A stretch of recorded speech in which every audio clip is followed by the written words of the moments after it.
one of those things which a parliamentary system does or can do in Kenya is that it will bring strong political culture into the country. Because if you look at what we've been having since independence, and more recently, political parties have been formed as vehicles for accessing power. Just that's all. After elections, we really do not have any political parties.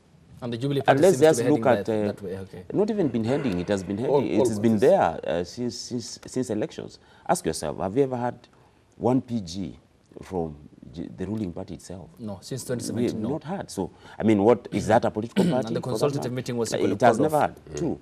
Have you ever had the ruling party having meetings in the counties, in the communities, to popularize itself, to recruit members, to do what other political parties are supposed to do in readiness for any eventuality, any election or whatever? You have never had. And so are many other political parties, briefcase or otherwise.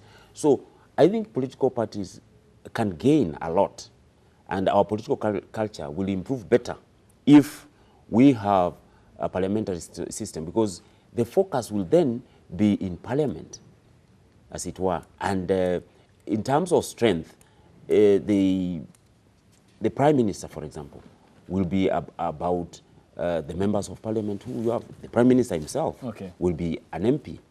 And therefore, the Prime Minister will be the one whose strength in parliament will be as many MPs as possible, or a coalition of the same.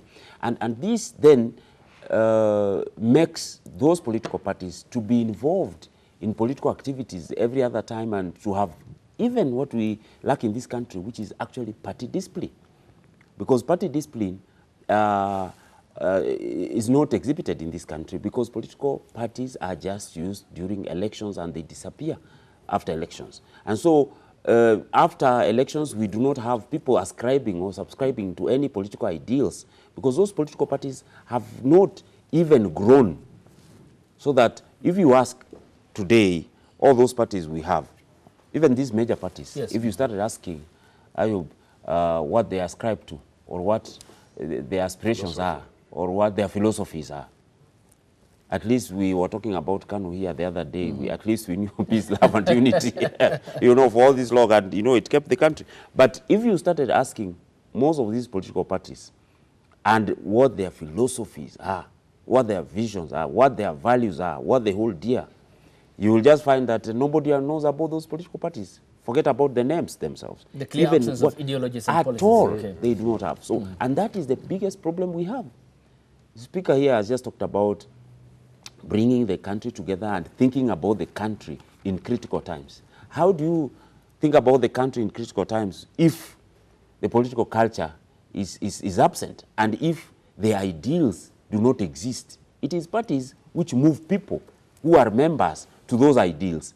Then when we talk about loving our country, being patriotic, those are supposed to be parties, party ideals which move people towards those directions. So I think it is high time, with this opportunity we've been given, to shape our political culture and our politics in this country, to ensure that parties do not just roam around like kiosks which are used, and the next day you go and find the kiosk is not available. Okay.